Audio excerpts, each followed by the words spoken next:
Dalton Kellett going side by side for that third position with his teammate, but up front it's the pole sitter Matthias Lace gets the early jump.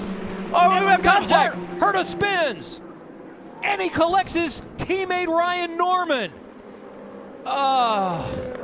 Colton Herta just up on the high side entering turn 2, then turned down, and unfortunately it was a car on the inside there, and that clipped him and spun him right around.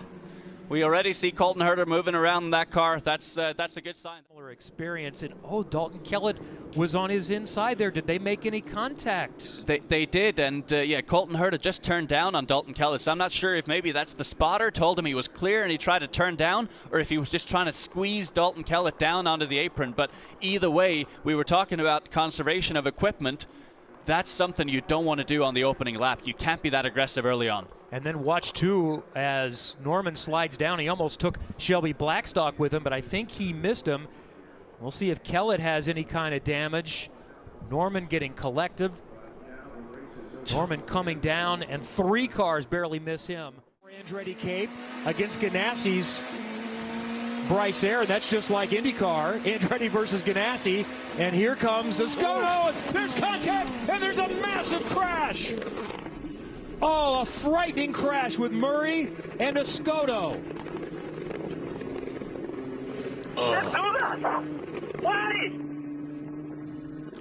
Well, at least we hear one driver is okay. Yeah, that's super disappointing, but happy to see that everyone's okay there for sure. Heading through the kink towards turn 4, fastest portion of this racetrack. In that instant, it is very difficult. Here's our look. Escoto trying to get a run. Murray was drafting Aaron, and quite odd. Oh, he actually went upside down. That's a huge crash. Oh, man, you hate to see it. You love to see how quickly AMR safety team was there. Both drivers obviously out the car and seem okay. Obviously, they're going to get checked out, no doubt.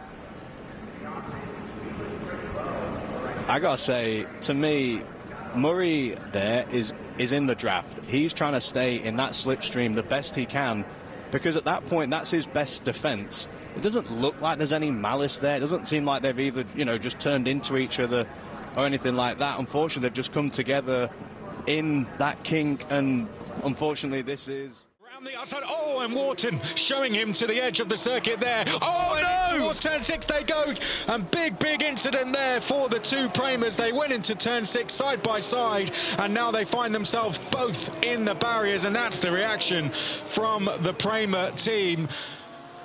Well, 2 cars going into the barrier. That is the number 20 of Louis Sharp. Turn 4. This was hard but fair, I'd say, from Wharton, but then unfortunately 2 into 1 doesn't go. I think there's an argument that both of the drivers could have backed out there. Let's have a look, see how far alongside was Sharp. He's quite a long way alongside.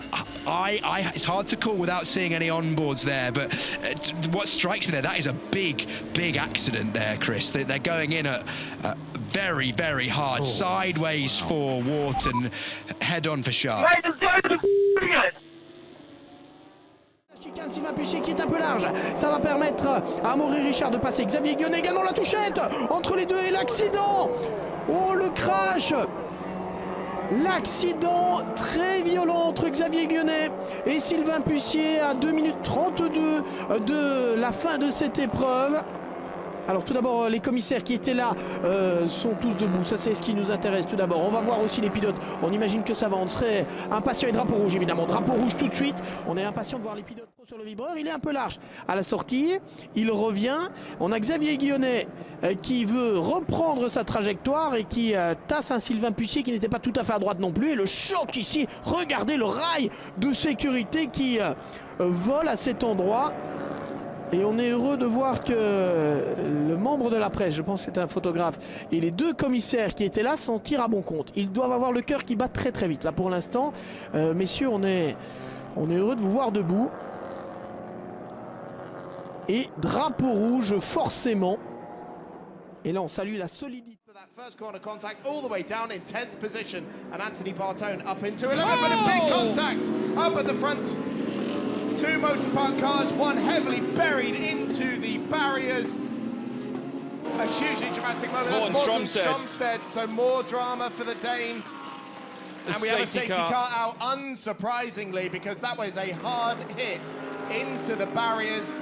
Two motor park cars seemingly coming to blows. Wow. And it is the AM car that has been caught up in it as well. Heiko Neumann with big damage on the front left corner of that car. And he's pulled up. This is what has happened. Oh, my goodness me. So Morten Stromstedt, some sort of brake failure, perhaps. Or was that... I think Heiko went to the side of Morten. Yes, sorry, it was the other way around, wasn't it? So Heiko Neumann's out of the car. So that looks like some sort of issue, potentially on Heiko Neumann's car, that has speared him into Morten Stromstedt.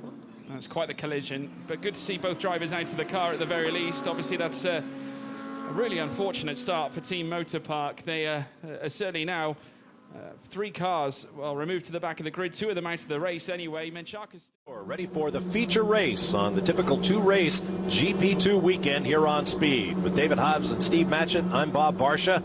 See the field set. Ready for the lights. Here we go in round 6. Timo Glock, a great launch. Oh, he collides with his teammate. The iSport teammates Andrea Zuber and Timo Glock collide. I can't believe what we just saw. Well, they're both trying to cut across and block each other, a la Schumacher, and they both run into each other, both out. What a gift for row 2. Bruno Senna and Luca Di Grassi. Whoa. Wow. Gently, boys. Glock on the left, Zuber on the right, and they just drive right into each other. I just can't believe it. They're both trying to block everybody else off behind them and just drove right into each other. Absolutely extraordinary. It was extraordinary. There's a stall car at the back, which is what we see the yellow flags waving for. They're not waving. The marshals haven't seen this incident yet. Wow, that right front, right rear wheel bounced right off Glock's head. Turn 3 we go, and it's Nico Rosberg, and Hamilton's onto the grass, and Hamilton's had a massive crash, and he's crashed into his teammate. The 2 Mercedes come together as Hamilton tried to pass on the inside, and he can cover his hands over his eyes, and he won't want to see that again. We have the safety car out here, but the 2 Silver Arrows have crashed on the opening lap. Hamilton takes out his teammates, and there will be a big inquiry behind closed doors into that. Head in his hands.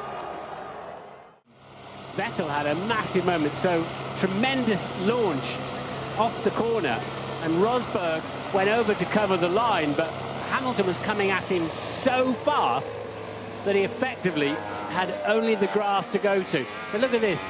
This is now they're quite a long way apart, but Lewis gets such a launch off the top of turn 3, and he's now up the inside, and I'm afraid Nico Rosberg has got to take every bit as much blame for that as Lewis Hamilton, and I don't think he recognised quite how quickly his teammate was on him.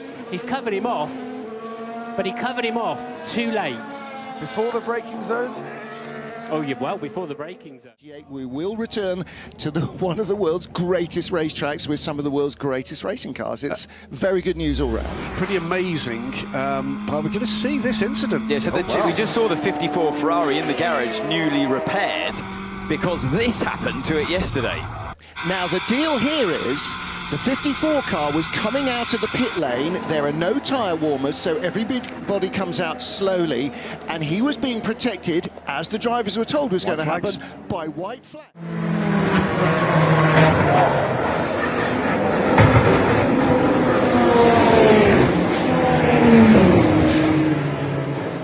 To make some progress, we've got a yellow flag out somewhere, unfortunately.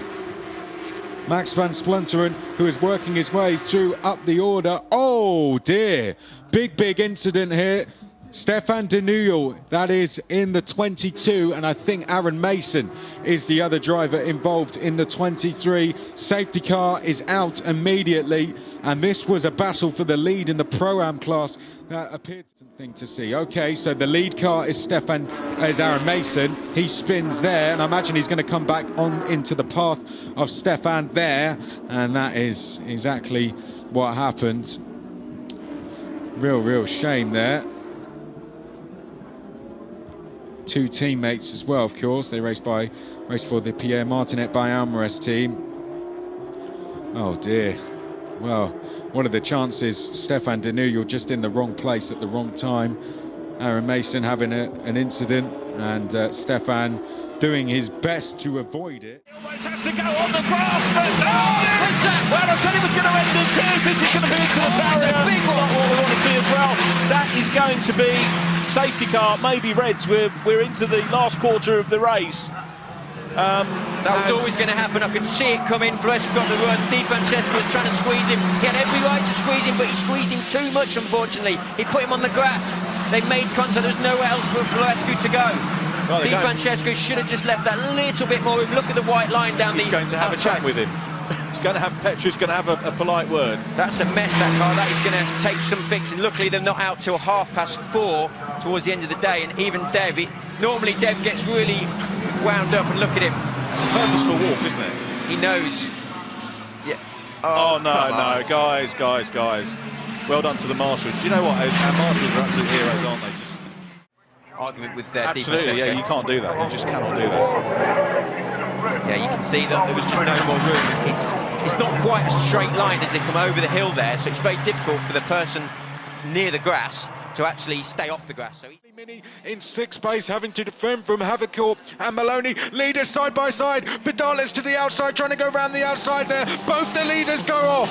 Oh dear, big incident. Oh no, Beganovic round. Vidales out of the race as well. And Isaac Hadjar's going to go through into the race lead.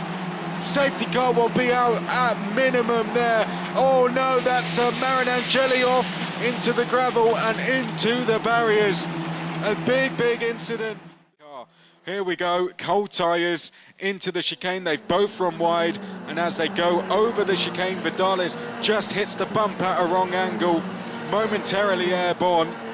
And at this point, there's nothing he can do to stop the incident. That's going to see Beganovic clattered into, both of them into the barriers, both of them out of the race, and very good avoidance behind, particularly from Mini, who weaved in the middle of them, as did Maloney. Marin Angeli, though, very shortly is going to find himself off into the grass and out of the race. He was on for a personal best result.